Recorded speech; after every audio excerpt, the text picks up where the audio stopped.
Goedenavond, het is zaterdag 23 mei en u kijkt naar het Zeeuwse nieuws van vandaag. Op de weg van de Grieten naar Terneuzen is vanmiddag met een erehaag afscheid genomen van de 17-jarige Max. De jongen uit de Grieten kwam vorige week zaterdag bij een ongeluk op deze weg om het leven. Vrienden van Max herinneren hem vooral als een echte levensgenieter.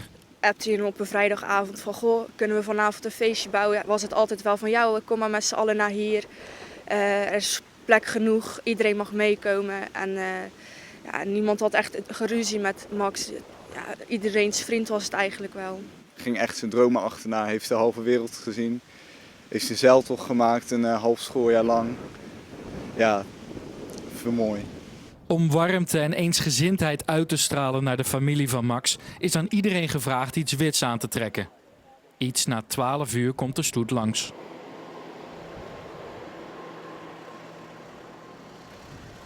Er waren leden aanwezig van de hockeyclub waar Max lid van was, maar ook leerlingen en leraren van zijn school en andere belangstellenden. De politie telde zo'n 800 mensen die samen de erehaag vormden. Ja, dat vind ik echt mooi dat zoveel mensen er zijn gekomen. Dat doet mij ook heel goed. En ik denk de familie en alle andere vrienden en iedereen die hier is geweest het goed doet en toch afscheid heeft kunnen nemen van Max op deze manier. Omdat wij natuurlijk niet met z'n allen gezien de tijd bij het uitvaartcentrum aanwezig konden zijn.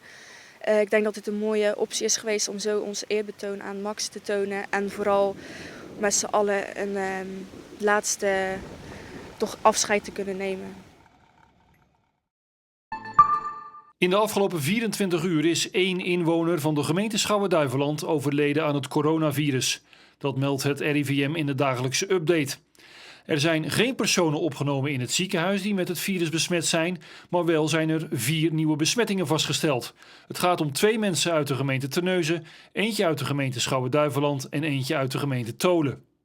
Uit de cijfers blijkt dat het dodental gestegen is naar 66. Het aantal ziekenhuisopnames blijft staan op 152 en het totaal aantal besmette personen stijgt naar 657. Drukte vandaag bij de skatebaan aan de Grote Sterrenstraat in Middelburg. Het park was sinds begin april gesloten, maar is deze week weer opengegaan. En daar zijn de skaters blij mee. We zijn op het Abdijplein veel bezig geweest nog wel. Maar op het park is het natuurlijk veel lekkerder. Dus ik vind het fijn dat ik hier terug kan. Ja, het is heel fijn om hier weer terug te kunnen zijn sowieso. Het is wel leuk dat het weer open is. De baan werd gesloten omdat de skaters zich niet aan de 1,5 meter regel hielden. Nu moeten de skaters zich aan die regel houden. Kijk, het is natuurlijk wel een actiesport. Die vliegen wel eens gewoon een beetje in elkaars buurt, zeg maar. Maar in principe, ja, we houden ons daaraan. Als dat niet gebeurt, kunnen skaters tot en met 17 jaar een boete van €95 krijgen. En voor 18 jaar en ouder ligt die boete een stuk hoger. €400, dat kan ik niet missen op het moment. Vandaag is het vrijdag, dus ik denk dat je vanmiddag in de gang weer mag gaan zingen. Dat ze weer komen van activiteitenbegeleiding en dan... Nee, dat weet ik zeker, dat is in de gang zingen. Een speciale spreekcabine voor familiebezoek. Maar ook bingo en zingen gaan op afstand. De Schutse Zorg in Sint-Anneland probeert op allerlei manieren de bewoners door deze moeilijke maanden heen te loodsen. Met waardering daarvoor van alle kanten. Ik vind dat goed. Ik vind dat fijn. Ik weet je, kwijt kan zo waar dat noemt, weet je, want je kan eens wat vertellen en de hang van zaken.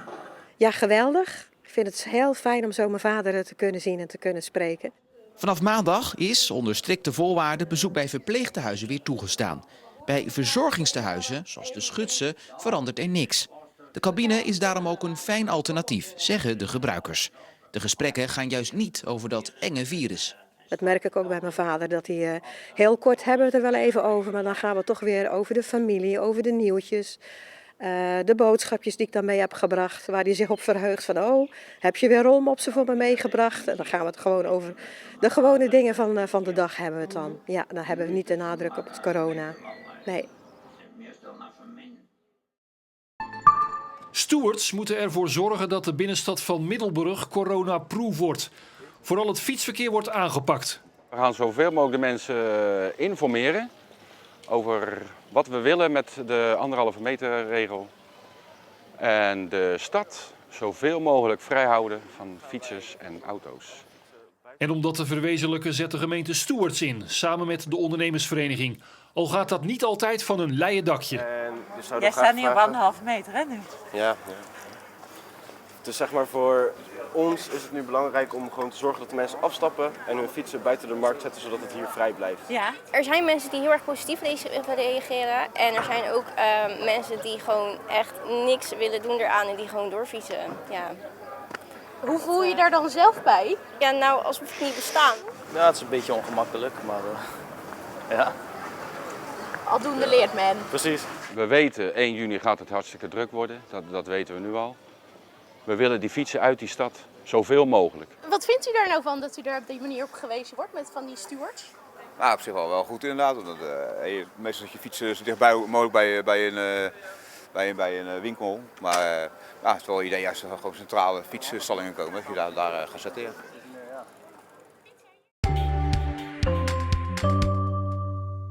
Het was vanochtend in het begin nog aan de bewolkte kant, maar het klaarde toch snel op en de west- tot zuidwestwind liet zich gelden met windkracht 4 tot 6 en bij vlagen windkracht 7. Maar het gaf het kenmerkende Zeeuwse plaatje met felle opklaring en wat stapelwolken, maar warm was het zeker niet. Vanavond koelt het ook aardig af, het blijft waaien en de minimumtemperatuur is vannacht 11 tot 13 graden. Mogelijk komt er ook een lokale bui van zee. Morgen zijn de veranderingen klein, maar ze zijn wel het noemen waard. Er is iets minder wind, windkracht 3 tot 4, bij zee af en toe windkracht 5. En de wind draait wat bij naar het westen, maar daarmee is er ook iets meer kans op een enkele bui, al zullen ook morgen de meeste plaatsen wel droog blijven. De maximumtemperatuur is gemiddeld een fractie hoger, buiten de kust wordt het op veel plaatsen 18 graden.